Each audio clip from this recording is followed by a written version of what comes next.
C'est à toi, Dominique. Merci. Si vous pouvez vous asseoir, mes chers camarades, ce sera plus facile pour Dominique. Merci.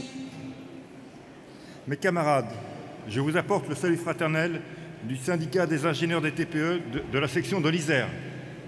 Je viens aujourd'hui vous parler de Voies navigables de France. Certains connaissent, d'autres pas. Qu'est-ce que VNF?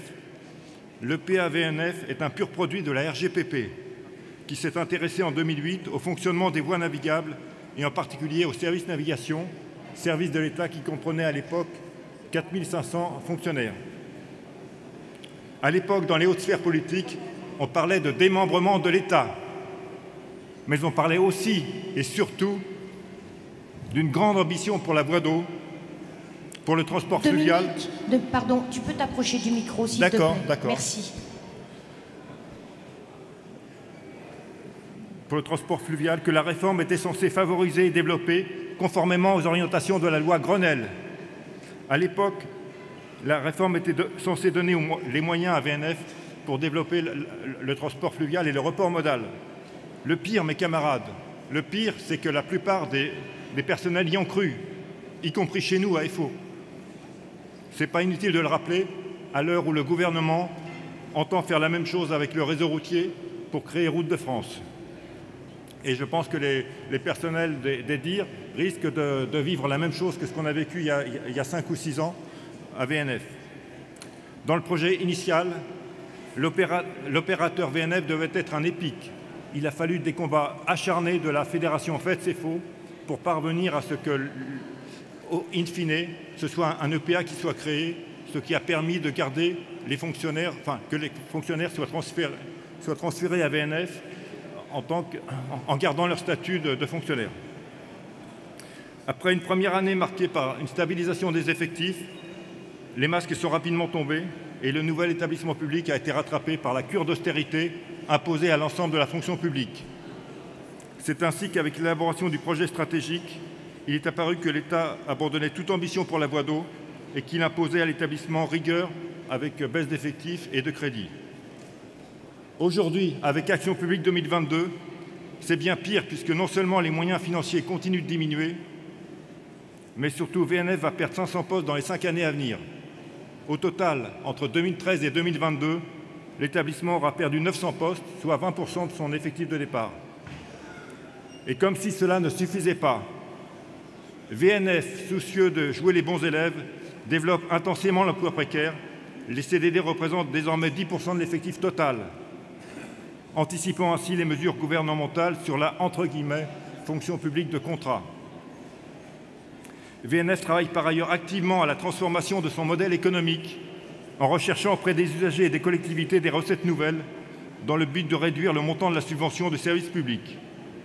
Au final, il s'agit très clairement de transformer un établissement public en entreprise avec toutes les conséquences que cela aura pour les fonctionnaires qui ne pourront garder leur statut.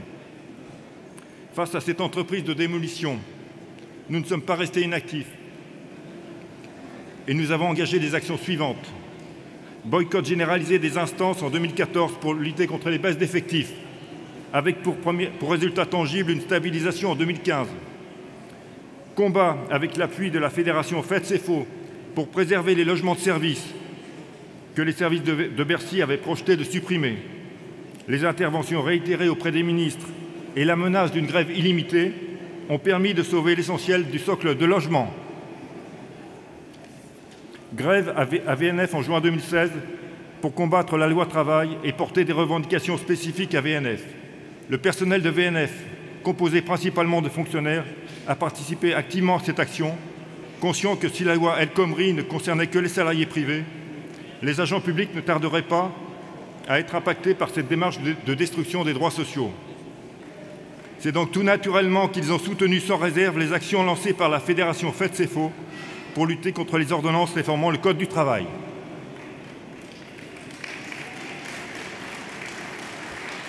Enfin, nous avons envahi le conseil d'administration de VNF en décembre 2017 pour lutter contre les conséquences d'AP 2022 sur VNF. Mes camarades, une centaine d'agents en chasuble rouge devant le siège de VNF, au milieu d'une poignée de hauts fonctionnaires des ministères de tutelle, ça en jette. Ça leur a permis de comprendre que derrière les ETP, il y a des vrais hommes, des hommes et des femmes qui triment pour gagner leur vie. Pour conclure, mes camarades, je voudrais vous dire, mais vous le savez déjà, que la lutte n'est pas seulement nécessaire, elle est indispensable, vitale dans cette période de régression sociale tous azimuts. On ne gagne pas toujours, pas assez souvent à mon goût, mais on n'a pas d'autre choix que de résister. Enfin, un dernier mot pour Pascal, qui va prendre la tête de la Confédération en fin de semaine, à la lumière des débats très vifs qui ont eu lieu depuis l'ouverture du Congrès. Tu auras une lourde tâche, celle de redonner l'unité et la cohésion à la famille FO. Tu as toutes les qualités pour y parvenir et nous savons que tu réussiras. Tu peux compter sur notre soutien. Vive le syndicalisme libre et indépendant, vive la Fédération Faites c'est faux, vive la Confédération Force ouvrière.